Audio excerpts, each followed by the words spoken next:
이야기 정원을 찾아주셔서 참으로 감사합니다. 늘 행복하세요. 구독과 좋아요는 사랑입니다.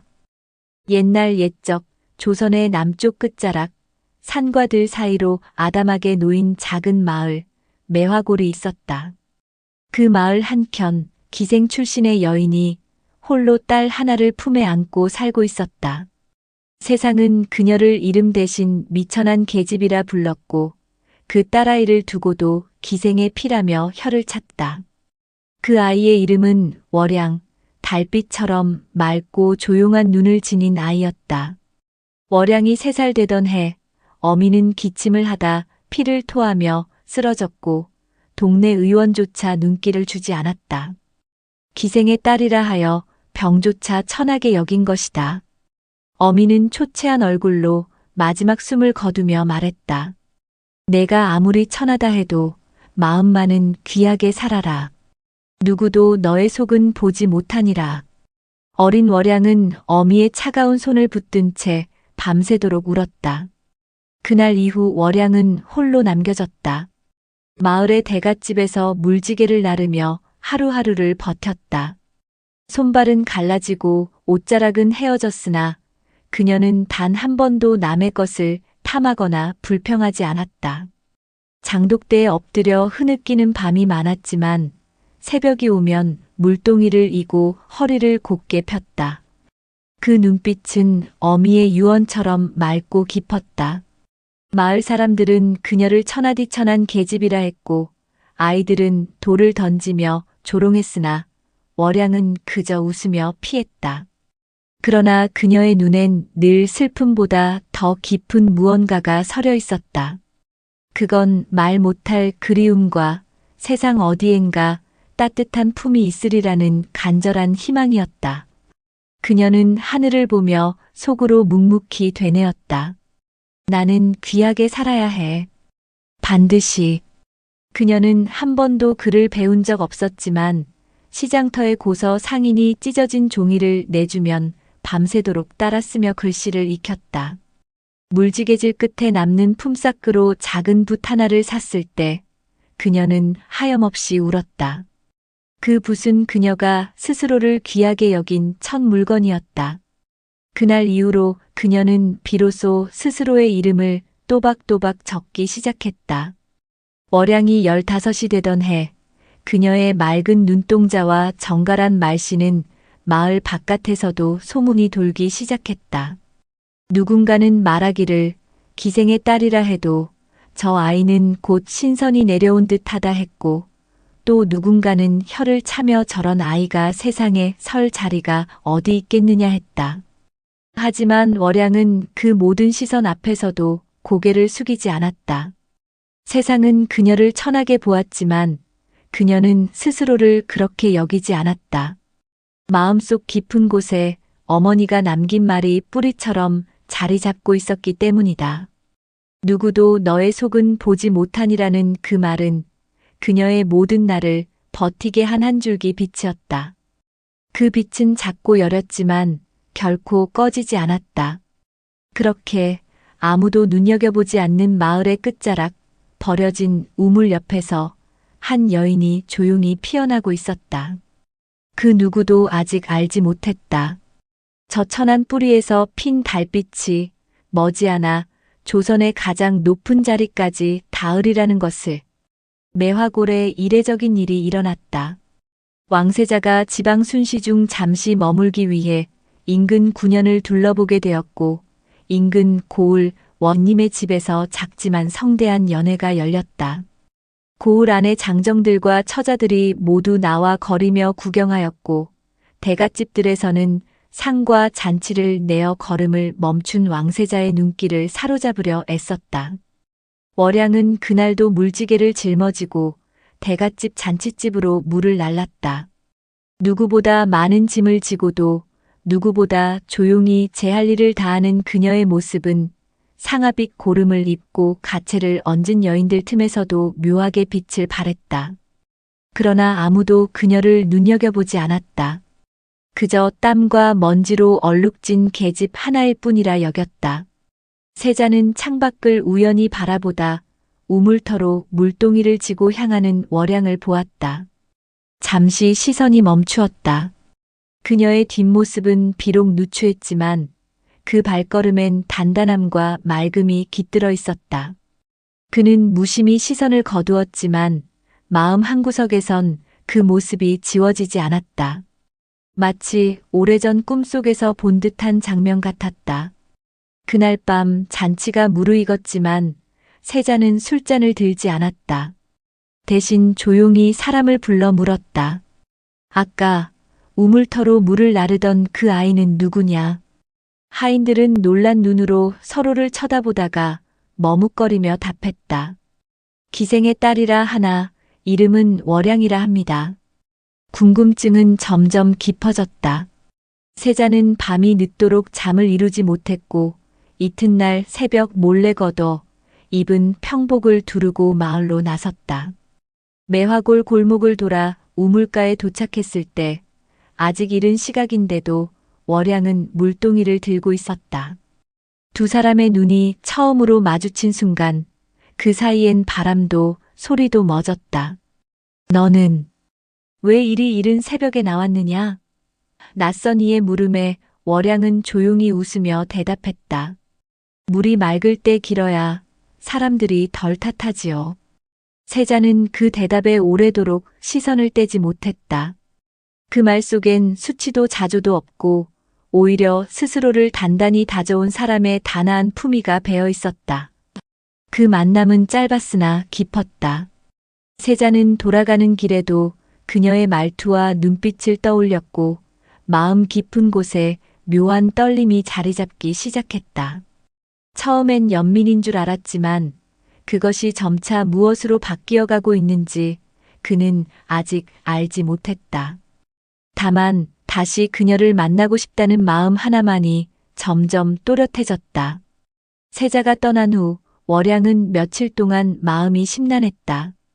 우물가에서 마주한 낯선 사내의 눈빛이 자꾸만 떠올랐고 그의 말투는 어딘지 모르게 범상치 않았다. 그러나 그녀는 그저 스쳐간 인연이라 여기고 다시 일상의 자리로 돌아갔다. 새벽이면 물을 길어 나르고 낮에는 바느질과 청소로 하루를 보냈다. 하지만 그 며칠 뒤 마을로 관청의 하인이 찾아왔다. 고을 원님의 부름이라며 월양을 데리고 가겠다는 것이었다. 마을 사람들은 수군거렸고 어떤 이들은 그녀가 무슨 잘못을 저질렀느냐며 얼굴을 찌푸렸다. 월양은 아무 말 없이 뒤를 따랐고 고요한 발걸음 속에 긴장과 불안이 서려 있었다. 원님의 사랑채에 도착한 순간 그녀의 눈앞엔 놀랍게도 다시 마주한 세자의 모습이 있었다. 그는 이미 왕세자의 신분을 밝힌 뒤였다.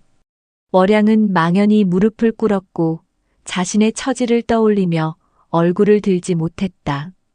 그러나 세자는 부드러운 목소리로 말했다. 내 너를 다시 보고 싶었다. 내가 누구든 내 마음은 변치 않으리라. 그 말은 월양의 심장을 세차게 때렸다. 감히 넘볼 수 없는 존재가 자신의 이름을 부르고 자신을 보고 싶어 했다니. 그녀는 두려웠다. 감히 오를 수 없는 하늘을 바라보는 것이기에 그 마음이 곧 죄가 될까 두려웠다. 그러나 동시에 마음 한구석에서 오래도록 숨죽인 희망이 조심스레 고개를 들기 시작했다. 며칠 뒤 세자의 명으로 월양은 궁으로 들게 된다. 궁 안의 삶은 마을과는 전혀 다른 세상이었다. 낮에는 궁녀들에게서 예절과 글, 궁중규율을 배웠고 밤이면 혼자 마루 끝에 앉아 달을 올려다보았다. 새 옷을 입고 이름이 불릴 때마다 그녀는 자꾸만 마음속으로 중얼거렸다. 나는 귀하게 살아야 하니까. 하지만 궁 안에서의 삶은 호사로만 가득하지 않았다. 출신을 안 궁녀들 중 몇몇은 노골적인 시기와 조롱을 감추지 않았다. 어떤 이는 그녀의 방에 뜨거운 물을 쏟아부었고 어떤 이는 의복을 숨기며 혼란을 일으켰다. 월양은 울지 않았다. 대신 묵묵히 치우고 더 깊이 고개를 숙이며 자신을 다듬어 갔다. 세자는 그녀를 자주 불렀지만 월양은 늘 일정한 거리에서만 마음을 열었다. 감히 그를 사랑한다고 말할 수 없었고, 감히 자신의 바람을 드러낼 수도 없었다. 그녀의 마음속엔 여전히 어미의 말이 맴돌고 있었다. 속은 누구도 보지 못하니라. 그래서 그녀는 더욱 단단해져야 했다. 그래야 세자 곁에 설 수 있을 터였다. 세자가 월양을 아끼고 자주 찾는다는 소문은 궁궐 안에 빠르게 퍼졌다. 출신이 미천한 계집이 왕세자의 눈에 들었다는 이야기는 궁녀들 사이에 조롱거리로, 대신들 사이에선 불쾌한 걱정거리로 떠올랐다. 하루가 멀다 하고 뒷말이 무성했고 그 시선은 칼처럼 날카로웠다. 그러나 월양은 그 모든 것을 묵묵히 감내했다. 그러던 어느 날 중궁전의 정삼품 상궁인 윤상궁이 월양을 불렀다. 그녀는 오래도록 중전의 신임을 받는 여인이었고 궁안의 권세를 사실상 손에 쥐고 있는 인물이었다. 윤상궁은 겉으로는 다정했으나 말끝마다 뼈가 있었다.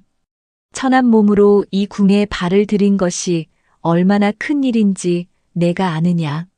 세자 저하께서 오래 마음 두실 일도 아니니 지금이라도 물러나는 것이 사는 길이다. 월양은 고개를 숙이며 조용히 답했다. 저는 명을 따라 여기에 왔을 뿐입니다. 감히 바라지도 않았습니다. 다만 이 자리를 헛되이 하지 않으려 할 뿐입니다.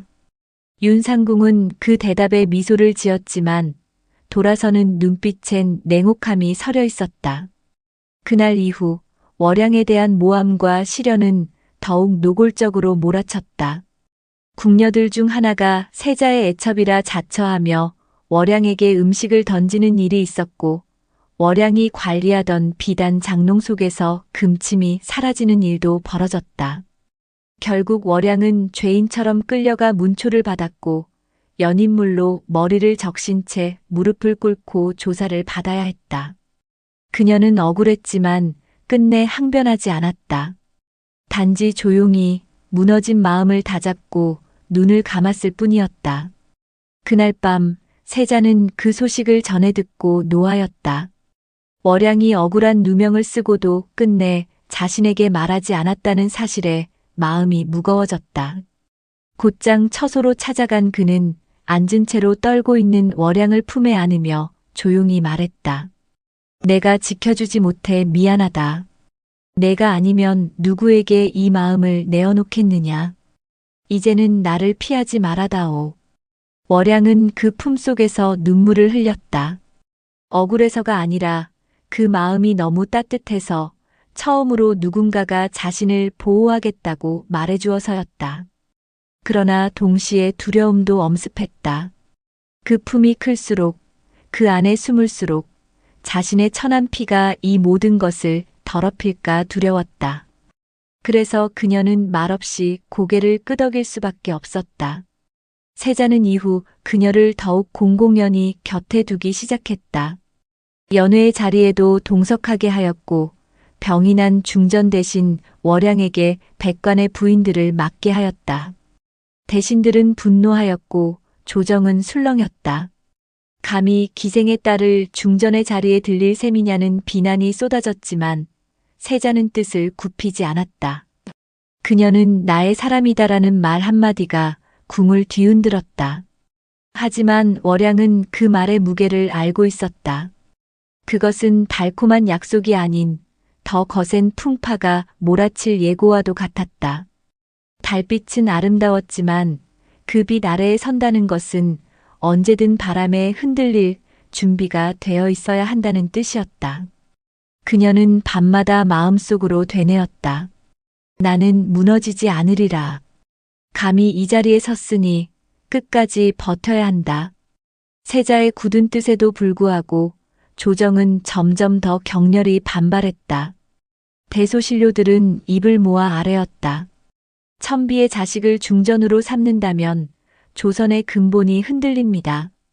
그 말들은 차가운 칼날이 되어 궁 안을 맴돌았고 월양은 자신이 세자에게 짐이 되는 것은 아닌지 자문하며 밤마다 잠 못 이루었다. 어느 날 국혼을 앞두고 정해졌던 세자의 혼처가 문중의 반발로 파기되었다. 양반가의 규수가 자신은 기생의 딸과 같은 자리에 설 수 없다며 기어코 사퇴를 요청한 것이다. 이를 기화로 조정은 세자에게 새 혼처를 강하게 압박했고 심지어 국왕마저도 신하들의 뜻을 무시할 수는 없다고 완곡히 뜻을 내비쳤다. 세자는 침묵 속에서 밤새도록 궁을 걸었다. 그리고 새벽녘 월양의 처소로 찾아왔다. 초췌한 얼굴에 붉어진 눈동자를 한 그가 조용히 무릎을 꿇었다. 내가 아니면 안 된다. 단 한 번뿐인 이 인생에서 마음을 속이고 살 순 없다. 비록 그 길이 가시밭이라 해도 내 손을 놓지 않겠다. 월양은 말없이 그를 바라보았다. 마음은 터질 듯 벅차올랐지만 그녀는 조용히 고개를 저었다.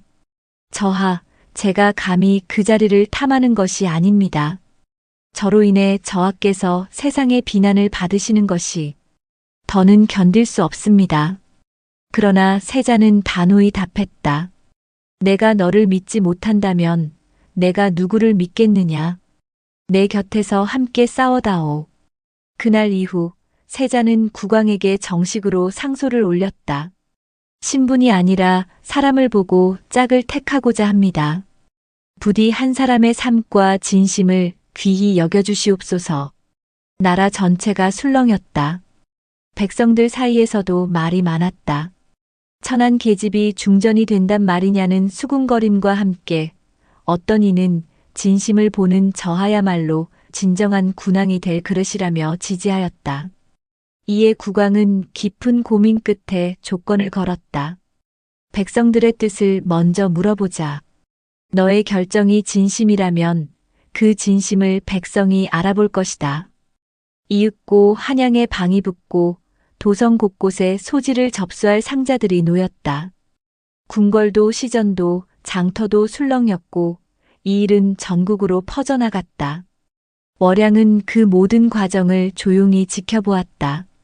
그녀는 아무 말도 하지 않았다. 다만 밤마다 궐 뒤에 연못가에 나가 어머니에게 말을 건넸다. 어미, 나 이제 도망치지 않을게요. 누군가 날 봐준다면 그것만으로도 저는 살아갈 이유가 됩니다. 제가 귀히 살아야 한다 하셨으니 이제 진정 그 길로 나아가겠습니다. 그녀의 말은 바람에 실려 달빛 속으로 흩어졌다.